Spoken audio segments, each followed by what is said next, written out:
राष्ट्रपति द्रौपदी मुर्मू आज हरियाणा में हिसार के गुरु जम्बेश्वर विज्ञान एवं प्रौद्योगिकी विश्वविद्यालय के दीक्षांत समारोह को संबोधित करने के लिए पहुंची। दीक्षांत समारोह विद्यार्थियों को डिग्री और मेडल दिए, साथ ही आरएसएस की राष्ट्रीय कार्यकारिणी के सदस्य इंद्रेश कुमार को मानक उपाधि दी। यहाँ राष्ट्रपति मुर्मू ने कहा कि बहुत खुशी हुई कि डिग्री पाने वाले बेटियों की संख्या 60% से अधिक है। मैं बेटियों व उनके परिवार की सराहना करती हूँ। यह देश के विकास में बढ़ती महिलाओं को का प्रमाण है। आप रोजगार पाने की मानसिकता को बदले, रोजगार उत्पन्न करने की मानसिकता के साथ साथ आगे बढ़े। जब सीकर नहीं, जॉब प्रोवाइडर बने। इस यूनिवर्सिटी में ग्रामीण पृष्ठभूमि से आने वाले स्टूडेंट्स की संख्या बहुत अधिक है। मैं अपील करूंगी गांव के लोगों को अच्छी शिक्षा के लिए प्रेरित करें। शिक्षा प्रणाली में बदलाव लाने के लिए राष्ट्रीय शिक्षा नीति लागू की गई। इस नीति के अनुरूप ग्रहण की गई शिक्षा विद्यार्थियों में मौलिक सोच व रचनात्मकता को आगे बढ़ावा देगी, रोजगार के बेहतर अवसर उपलब्ध करवाएगी। गुजवी में राष्ट्रपति ने कहा कि गुरु जम्बेश्वर महाराज एक महान संत व दार्शनिक थे। वैज्ञानिक सोच, नैतिक जीवन शैली के समर्थक। उनका मानना था कि प्रकृति की रक्षा करना, सभी जीवों के प्रति करुणा का भाव रखना, उनका संरक्षण मानवता को नैतिक दायित्व है। गुरु जम्बेश्वर की शिक्षाएं बहुत ही प्रासंगिक है। मुझे प्रसन्नता हुई कि 30 वर्ष की यात्रा में यहाँ के विद्यार्थियों और संकाय सदस्यों ने कई महत्वपूर्ण शोध उपलब्धि हासिल की।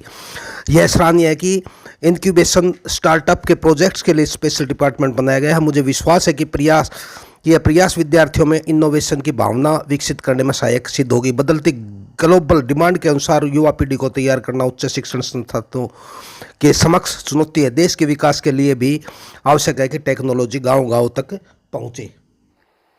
हरियाणा सरकार में मंत्री श्री रघुबीर गंगवा जी, कुलपति प्रोफेसर नरसिंहराम बिश्नोई जी, संकाय सदस्य, गणमान्य अतिथिगण, प्रिय विद्यार्थियों, देवियों और स्वजनों, गुरु जम्बेश्वर विज्ञान एवं प्रौद्योगिकी विश्वविद्यालय के इस दीक्षांत समारोह में आप सबके बीच उपस्थित होकर मुझे हार्दिक प्रसन्नता हो रही है। आज उपाधि और पदक प्राप्त करने वाले सभी विद्यार्थियों को मैं हार्दिक बधाई देती हूँ। आपकी ये उपलब्धि न केवल आपके लिए बल्कि आपके परिवार, आपके अध्यापकगण और इस विश्वविद्यालय के लिए भी गौरव की विषय है। मुझे ये जानकर अत्यंत प्रसन्नता हुई है कि आज पीएचडी की उपाधि प्राप्त करने वाली विद्यार्थियों में बेटियों की संख्या 60% से अधिक है। साथ ही पदक प्राप्त करने वाली विद्यार्थियों में भी बेटियों की संख्या लगभग 75% है। ये हम सबके लिए अत्यंत हर्ष और गौरव की बात का विषय है। इस उपलब्धि के लिए मैं सभी बेटियों और उनके परिवारजनों तथा शिक्षकों की बहुत बहुत सराहना करती हूँ। ये हरियाणा की ही नहीं बल्कि हमारे देश के विकास और समाज में महिलाओं की बढ़ती भूमिका का प्रमाण है। देवियों और स्वजनों, गुरु जम्बेश्वर जी जिनके सम्मान में इस विश्वविद्यालय का नाम रखा गया है, वो एक महान संत और दार्शनिक थे। वे वैज्ञानिक सोच, नैतिक जीवन शैली और पर्यावरण संरक्षण के समर्थक थे। मैं उनकी स्मृति में सादर नमन करती हूँ। उनका मानना था कि प्रकृति की रक्षा करना, सभी जीवों के प्रति करुणा और दया का भाव रखना तथा उन्हें संरक्षण प्रदान करना मानव का नैतिक दायित्व है। आज जब हम पर्यावरण संबंधी समस्याओं का समाधान खोजने की कोशिश कर रहे हैं, तो अब गुरु जम्बेश्वर जी की शिक्षाएं बहुत ही प्रासंगिक है।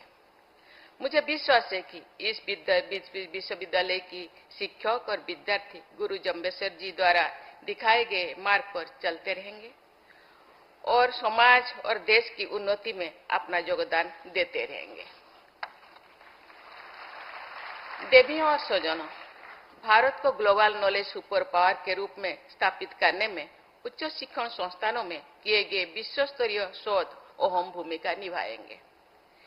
पिछले सप्ताह राष्ट्रपति भवन में आयोजित विजिटर्स कॉन्फ्रेंस को संबोधित करते हुए मैंने उच्च शिक्षण संस्थानों में शिक्षण के साथ साथ शोध कार्यों पर भी बोल देने का आग्रह किया था।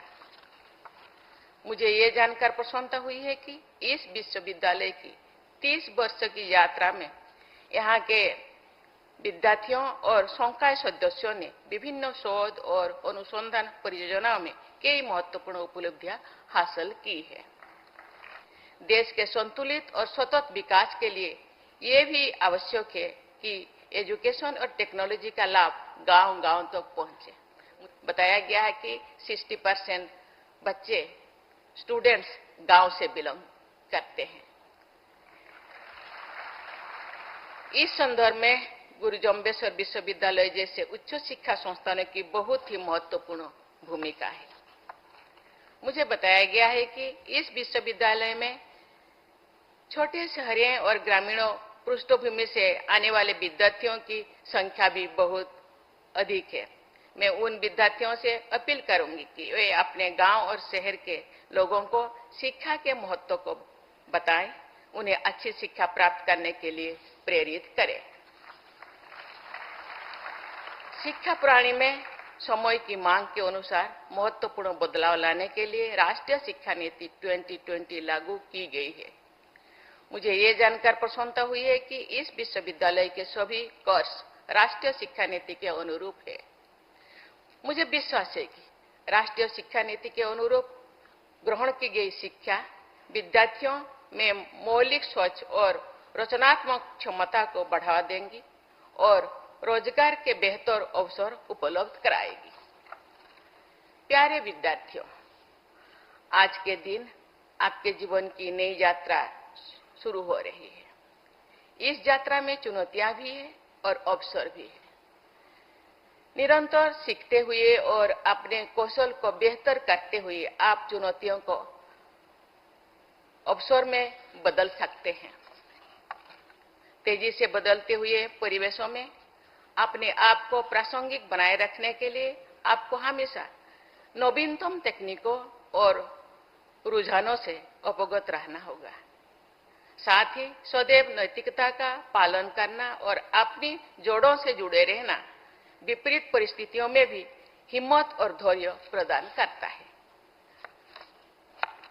शिक्षा केवल ज्ञान और कौशल प्राप्त करने का साधन नहीं है। शिक्षा मनुष्य के भीतर नैतिकता, करुणा और सहिष्णुता जैसी जीवन मूल्यों को विकसित करने का माध्यम भी है। शिक्षा आपको रोजगार के योग्य बनाने के साथ साथ सामाजिक जिम्मेदारियों के प्रति जागरूक भी कराती है। उद्यमशीलता सामाजिक और जिम्मेदारियों को निभाने में आपके लिए सहायक भी हो सकती है। उद्यमशीलता की मानसिकता आपको अवसरों की पहचान करने, जोखिम उठाने और मौजूदा समस्याओं के रचनात्मक समाधान खोजने में सक्षम बनाती है।